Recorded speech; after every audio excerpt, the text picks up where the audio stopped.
Hi friends, ഇന്ന് നമ്മളിവിടെ തയ്യാറാക്കാൻ പോകുന്നത് എള്ളുണ്ടയാണ്. അതിന് വേണ്ട ഇൻഗ്രീഡിയൻസ് എന്തൊക്കെയാണെന്ന് നോക്കാം. ഇതിനു വേണ്ടി കറുത്ത എള്ളെടുത്തിട്ടുണ്ട്. ഇത് ഒരു 200 ഗ്രാമോളം ഉണ്ടാകും. ഇതിലേക്ക് നമുക്ക് ശർക്കര വേണം. ഇതൊരു 100 ഗ്രാമോളം ശർക്കര എടുത്തിട്ടുണ്ട്. ഇത്രയും മധുരം നമുക്ക് ആവശ്യമായി വരില്ല. ഇതിന് നമുക്ക് ഉരുക്കിയെടുക്കണം. പിന്നെ ഇതിലേക്ക് കുറച്ച് ഏലക്ക കൂടി വേണം.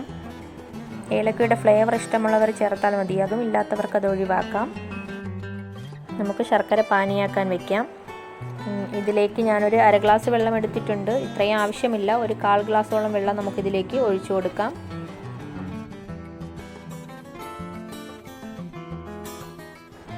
കാൽ ഗ്ലാസും 1 ടീസ്പൂൺ വെള്ളവും കൂടി ഞാൻ ഒഴിച്ചു കൊടുത്തിട്ടുണ്ട്.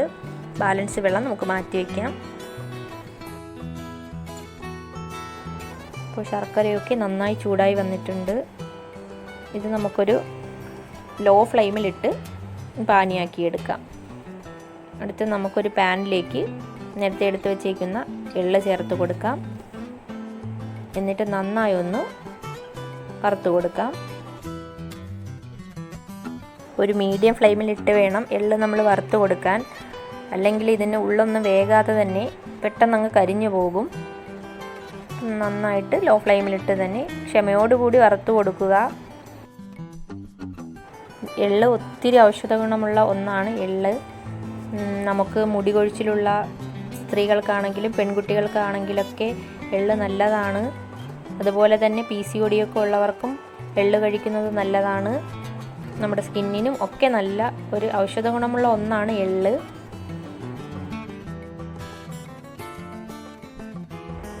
ഈ എള്ള് നന്നായി ഒന്ന് മൂത്ത് വരുമ്പോഴത്തേക്കും എള്ളൊക്കെ ഒന്ന് പൊട്ടി തുടങ്ങും. അപ്പോൾ നമുക്കിത് ഫ്ലെയിം ഓഫ് ചെയ്യാം.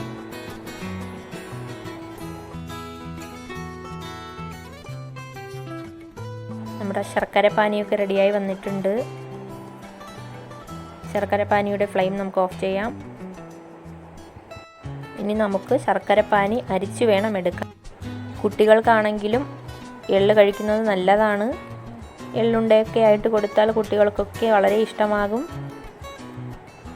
അപ്പോൾ നമ്മുടെ എള്ളൊക്കെ നന്നായി ചൂടായി വന്നിട്ടുണ്ട്. നമ്മളെ എള്ളൊക്കെ നന്നായി പൊട്ടി വരാൻ തുടങ്ങിയിട്ടുണ്ട്. ഇത്രയും മതിയാകും. ഇത് വേറൊരു പാത്രത്തിലേക്ക് മാറ്റി വെക്കണം. ഈ പാത്രത്തിലിരുന്നാൽ ഇത് കരിഞ്ഞു പോകും. ഞാനൊരു പാത്രത്തിലേക്ക് മാറ്റി വെച്ചിട്ടുണ്ട്. അതുപോലെ തന്നെ നമ്മുടെ ശർക്കര പാനി ഞാനിവിടെ അരിച്ചെടുത്തിട്ടുണ്ട്. ഏകദേശം ഒരു 1/4 ഗ്ലാസോളം പാനിയുണ്ട്. ഇത്രയും നമുക്ക് ചേർക്കേണ്ട ആവശ്യം വരുന്നില്ല. ഇപ്പോൾ ഇത് നന്നായി തണുത്ത് വന്നിട്ടുണ്ട്. ഇത് നമുക്ക് ഒരു മിക്സിയുടെ ജാറിലേക്കിട്ട് ഒന്ന് പൊടിച്ചെടുക്കണം. പൊടിച്ചെടുക്കാതെയും നമുക്കിത് ചെയ്തെടുക്കാം, പക്ഷേ പൊടിച്ചെടുക്കുന്നതാണ് ഇത്തിരി കൂടി ടേസ്റ്റ് കൂടുതൽ. ഇതിലേക്ക് നമുക്ക് എടുത്തു വച്ചേക്കുന്ന ഏലക്ക കൂടി ചേർത്ത് പൊടിച്ചെടുക്കാം. പിന്നെ പ്രത്യേകം ശ്രദ്ധിക്കണം, നമ്മുടെ മിക്സിയുടെ ജാറിൽ ഒരു തുള്ളി വെള്ളം പോലും ഉണ്ടാകാൻ പാടില്ല. ഇപ്പം ഞാൻ നന്നായി പൊടിച്ചെടുത്തിട്ടുണ്ട്. ഇത് നമുക്കൊരു ബൗളിലേക്ക് മാറ്റാം.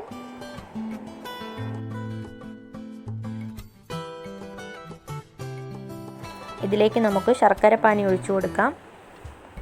1/4 ഗ്ലാസും ഒരുമിച്ചെടുത്ത് ഒഴിച്ചു കൊടുക്കരുത്, ആവശ്യാനുസരണം ഒഴിച്ചു കൊടുക്കാം. എന്നിട്ട് നന്നായി ഒന്ന് കൈവച്ചൊന്ന് കുഴച്ചു കൊടുക്കാം. നമ്മുടെ ഓരോ ഉരുളകളാക്കി എടുക്കാൻ പറ്റുന്ന പാകത്തിന് ആക്കിയെടുക്കണം. ഇപ്പോൾ ഞാനൊരു 1/4 ഗ്ലാസോളം ഒഴിച്ചിട്ടുള്ളൂ, ബാക്കി ബാലൻസ് ആണ്. അതുകൊണ്ട് നിങ്ങളും ഇത് നോക്കി വേണം ഒഴിക്കാൻ. പിന്നെ നമ്മുടെ കയ്യിലൊക്കെ ഇത് ഒട്ടും. അപ്പോൾ കുറച്ച് വെള്ളം ഒരു പാത്രത്തിൽ എടുത്ത് വെച്ചിട്ട് വേണം നമ്മൾ കൈയൊന്ന് നനച്ച് കൊടുത്തതിന് ശേഷം ഓരോ ബോളുകളാക്കി എടുക്കാം. വളരെ ഈസി ആയിട്ട് ഉണ്ടാക്കിയെടുക്കാൻ പറ്റും.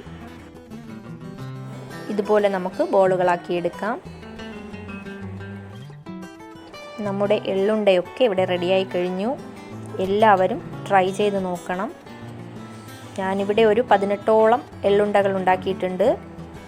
പിന്നെ എൻ്റെ ചാനൽ ആദ്യമായിട്ട് കാണുന്നവരുണ്ടെങ്കിൽ പ്ലീസ് ഒന്ന് സബ്സ്ക്രൈബ് ചെയ്തേക്കണേ. ബെല്ലൈക്കൺ കൂടി അമർത്താൻ മറക്കരുത്. അതിൽ ഓൾ ഓപ്ഷൻ തന്നെ ക്ലിക്ക് ചെയ്യണം. Thank you.